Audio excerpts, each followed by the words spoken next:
খাগড়াছড়ির দীঘিনালায় নীতিমালা থাকলেও মাঠ পর্যায়ে তামাক চাষ নিয়ন্ত্রণে কার্যকর উদ্যোগ নেই।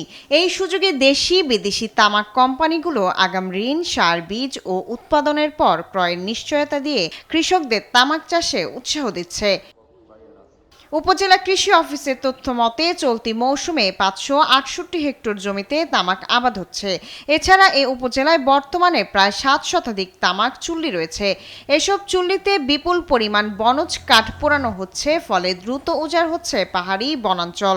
তরকারি অনেকটা এখন দাম না পাওয়ার কারণে অনেকে এখন তামাকের দিকে ঝুঁকে পড়তেছে আর কি। তামাক এখন আর কি অতিরিক্ত তামাক করা হচ্ছে। এদিকের মানুষ তামাকের উপরে নির্ভরশীল করে বেশি আর কি। তরকারি চাষ করলে দেখা যাচ্ছে একজনে সারা 30 কানি জমিনে 2 কানি টমেটো ক্ষেত করলেই খাওয়ার মানুষ নাই। এরা তামুক করছে, পাশে একজন করছে উনি ফুলকপি আর বাঁধাকপি ওগুলা 6000 লাগাইছে এক কানিতে। একমাত্র আরএফএল ক্লাস পাইপ নিশ্চিত করে প্রতি ইঞ্চিতে সঠিক থিকনেস ও সঠিক মাপ। পাইপের বস, না কিনলে লস। এদিকে দীর্ঘদিন তামাক চাষে যুক্ত থাকলে শ্বাসকষ্ট, ক্যান্সার ও হৃদরোগ সহ নানা জটিল রোগের ঝুঁকি বাড়ে বলে জানিয়েছেন উপজেলা স্বাস্থ্য কর্মকর্তা। তামাক চাষের কারণে স্বাস্থ্যের বহুমুখী ক্ষতিকর প্রভাব আছে।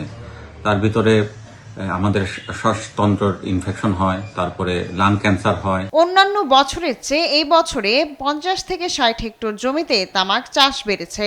এবছর তামাক চাষ নিরুৎসাহিত করার মতো কোনো সরকারি প্রণোদনা নেই বলে জানালেন উপজেলা কৃষি কর্মকর্তা। এই বছরের সরকার ভুট্টা প্রণোদনা বন্ধ করে দেওয়াতে দেখা যায় যে কৃষকরা তামাক চাষে বেশি উৎসাহিত হয়ে গেছে। তো এটা একটা কারণ যে তামাক চাষে জমি পরিমাণ বেড়ে গেছে।